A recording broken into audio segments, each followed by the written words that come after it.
Aamusella allapäin kankeana kiskottelin, makusiaani manaten, pielustani parjaten. Vastatuuleen vaivoin vaikeroin, voimistelu loitsun ikiaikaisen. Mieleni minun tekevi, aivoni ajattelevi, lähteäni laulamahan, päänalustani pyytämähän. Nyt sun aika mennä on. Tuuli tuule sinne, missä tyynyseni on. Tietöntä taivalta taittaessa kaikuivat kallossani katkerat kuvat. Monen monta, tyyntä muodotonta, pielusta puuvillatonta. Mi vain painajaisen ja noidan nuolen suo. Kiroon, korppukankaiset kidutukset. Muhkuraiset pussimukset.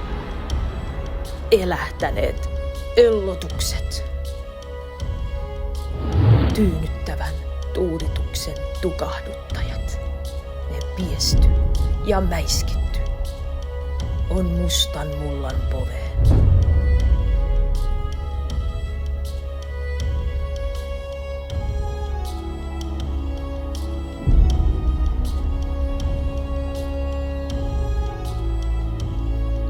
Kas, mitä mä nyt aistinkaan, tuo tuuli mulle tuoksujaan.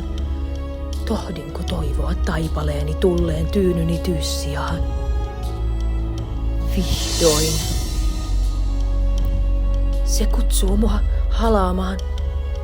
Sen kimmoisuus saa pakahtumaan kuin perhonen ergonominen, mikä ei koskaan poistu lennellen. Mä vaik kuinka kylkeä käännellen. Nukun sun kanssas aina vaan. Sä tuet mun niskaa ja hartiaa. Nyt raikuu metsät, soi sammaleella kannel. On vihdoin löytynyt Isranunkel. Kiiruhtakaamme, ilta jo saa. Ja niin minäkin, unta siis, vihdoinkin. Näin on saapunut matkani pää.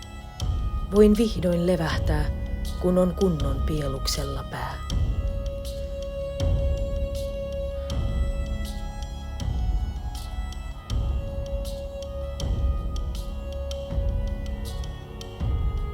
Unimatka seuralaiseni vierelläin, Isranunkel ja kikieläin. Jatkossa särviltä säästyen, herään vasta kanssa keväisten pääskyjen.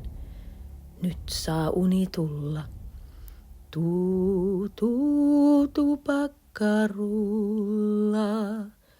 mistäs tiesit tänne tulla? Tuulin pitkin Turun tietä, hämäläisten härkää tietä.